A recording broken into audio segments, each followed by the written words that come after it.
The humanitarian crisis in Europe is showing no sign of easing. Thousands of refugees and migrants continue to arrive at the EU's borders every day and night. Please sit down.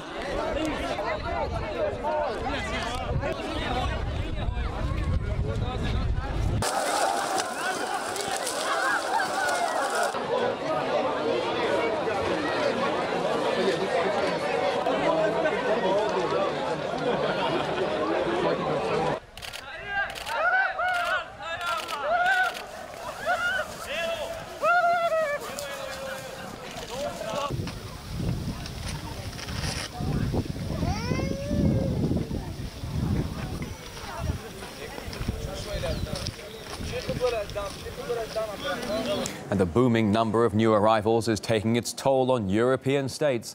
France has said it cannot handle the numbers fleeing the conflict zones. But President François Hollande is insisting that all EU members must accept quotas on migrants, a policy that is strongly opposed by Eastern European countries. Cette répartition, elle doit être de tous les pays européens. Aucun ne peut s'exonérer. We think that quotas is not a solution, and we have to help the countries which are most affected by this huge flows of migrants.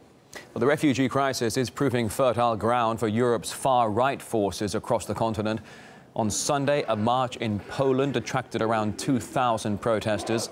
And in Germany, pro- and anti-migration activists clashed during a rally in Munich.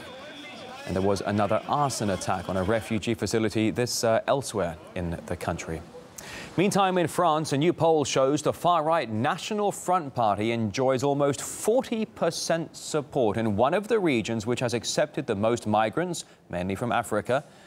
The party's leader, Marine Le Pen, has attacked Brussels over its handling of the crisis, with some commentators suggesting her party is gaining support because its position on the crisis is simply more coherent. Today, the European elites, the Junckers, the Martin Schulzes, the Angela Merkels, see the influx of hundreds of thousands of migrants as a boom. And behind this, there is a desire, a goal for the dissolution of our national identity and the collapse of our states. Marine Le Pen has the enormous advantage where the government is in a very awkward spot. They have indulged in a campaign to overthrow Bashar al-Assad. What they said they were doing was all to do with human rights and loving everybody.